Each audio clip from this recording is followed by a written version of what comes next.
Assalamualaikum warahmatullahi wabarakatuh. Hai, perkenalkan nama saya Nafiratun Nisah, NIM A1B019220 dari kelas Manajemen Ekonomi Fakultas Ekonomi Bisnis Universitas Mataram. Kalian pasti sudah tidak asing kan dengan Aisyah? Iya, Aisyah binti Abu Bakar Asy-Syiddiq adalah salah satu perempuan yang paling penting dalam kehidupan Nabi Muhammad SAW. Sejarah juga mencatat ia sebagai orang yang mempunyai pengaruh besar dalam penyebaran ajaran-ajaran Islam.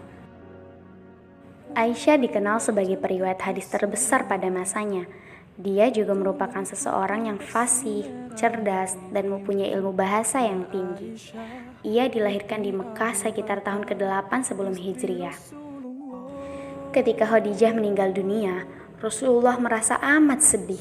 Saat tekanan kesedihan mereda, beliau sering mengunjungi rumah sahabat, termasuk Abu Bakar As-Siddiq. Saat itu ia berkata, "Wahai Ummu Ruman, jagalah Aisyah anak perempuanmu itu dengan baik dan peliharalah dia."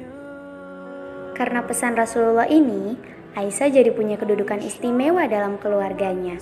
Sejak Abu Bakar masuk Islam hingga masa hijrah, Rasulullah selalu mengunjungi rumah Abu Bakar dan keluarganya. Hingga akhirnya Rasulullah pun menikahi Aisyah atas petunjuk Allah. Aisyah sudah memiliki garis takdir penting dalam perjalanan hidupnya dan Islam.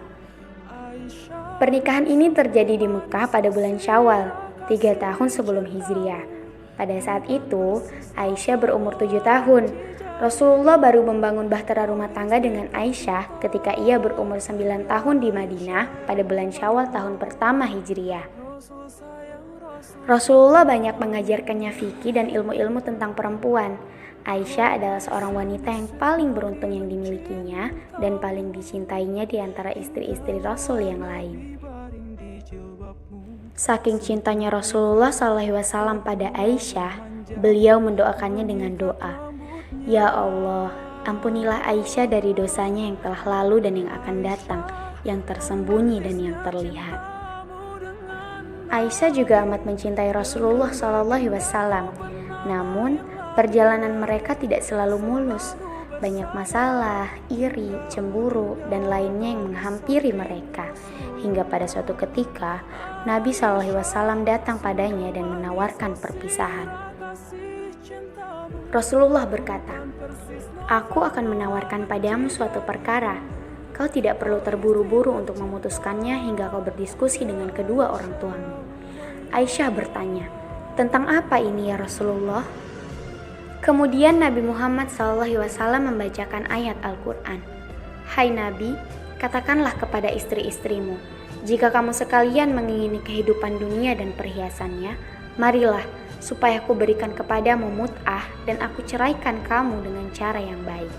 Dan jika kamu sekalian menghendaki keriduan Allah dan Rasul-Nya serta kesenangan di negeri akhirat, maka sesungguhnya Allah menyediakan bagi siapa yang berbuat baik di antaramu pahala yang besar." Al-Quran Surah Al-Ahzab ayat 28-29. Aisyah berkata, "Lalu untuk apa kau menyuruhku berunding dengan kedua orang tuaku? Padahal aku telah tahu, demi Allah, kedua orang tuaku tidak akan menyuruhku untuk berpisah darimu. Bahkan aku telah memutuskan untuk memilih Allah, Rasul-Nya, dan akhirat." Rasulullah pun merasa gembira dan takjub dengan jawaban Aisyah. Kecintaan besar yang dinikmati Aisyah dari Nabi Muhammad SAW tentu saja merupakan faktor pemicu pada sebagian orang untuk merasa iri dan cemburu, sehingga banyak yang melemparkan tuduhan pada wanita suci ini. Namun Allah selalu membebaskan dirinya dari segala tuduhan tersebut. Kedudukan Aisyah hingga kini tetaplah mulia. Rasulullah SAW pun tidak pernah berhenti mencintainya. Sekian dari saya cerita Rasulullah SAW dan Aisyah. Semoga bermanfaat. Wassalamualaikum warahmatullahi wabarakatuh.